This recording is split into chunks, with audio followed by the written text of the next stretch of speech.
akong sinabawan na isda. Ang binili ko yan, bali. Ay, nako, huwag ka na nga magbali-bali kasi ang mahal ng isda. Yan, kamatis sa sibuyas. Nilagyan ko na isang pirasong cubes. At saka yung aking lemongrass. Tignan natin. Sarap talaga pag may lemongrass. Iba talaga ang lasa. Yan. Lagyan ko ng kunting asin.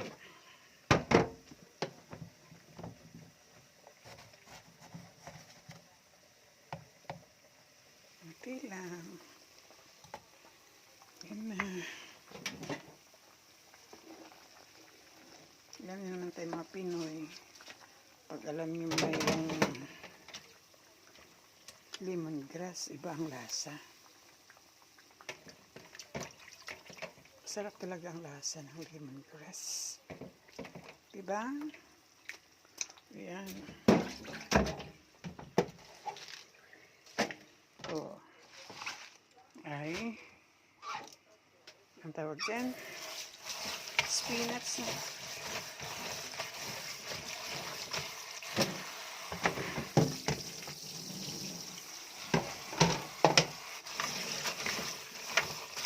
Sa ating talbos ng kamatis. Mahal ang kamatis, grabe. Yan. So, pakuluan na lang.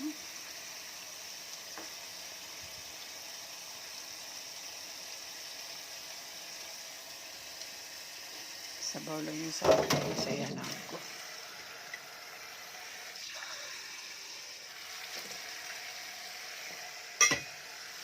Diba? Sabaw lang, ulam na.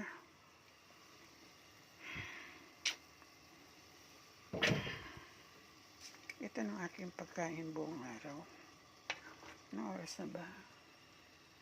Lunch time. Hindi na ako kakain ng lunch time. Kasi may dalawa akong itlog kinain. So, ito, maghapon na to sa hapon. 3 o'clock ang kain ko. 4. Pero hindi na ako nagda-diet.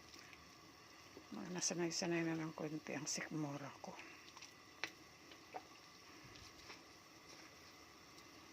Yan.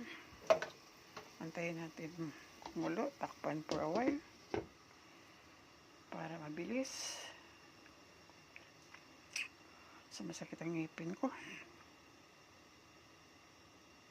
Ito na lang ang gagawin ko. Wala na akong gagawin. Kasi hindi naman ako magsasaing.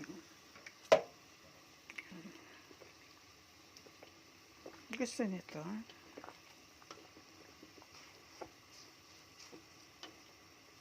Sa atin yung salmonite. Salmonite na.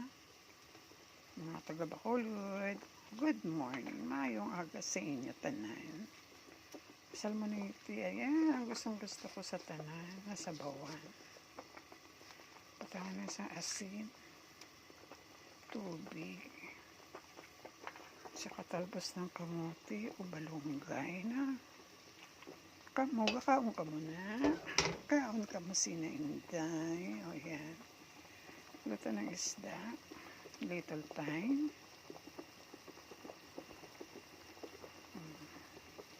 Tama na yan. Kasi masyadong tapos ilagay natin itong ating spinach. Kunin ko muna ang ating lemongrass. Separate na natin kasi wala na siya lasa yan. Nandiyan na yung amoy niya. Yung lemongrass ka lang. At saka